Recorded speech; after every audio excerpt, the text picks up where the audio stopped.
Kazır yendi. Hadi başkanım.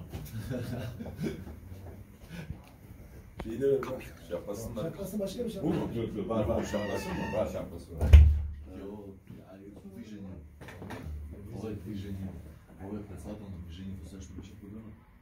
Тому, ой, председатель движение. Kemerini de. Bu kadar sanırım. Kemer.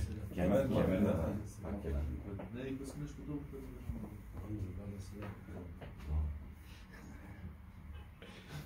Cengiz Han. Cengiz Han. Doğru ya.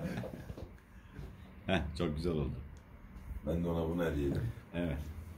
Fotoğraf alayım. Hüseyin Mirza da sizge kök börünsüyleydi. Oldu. Bana bakar mısınız başkan? Şöyle gel.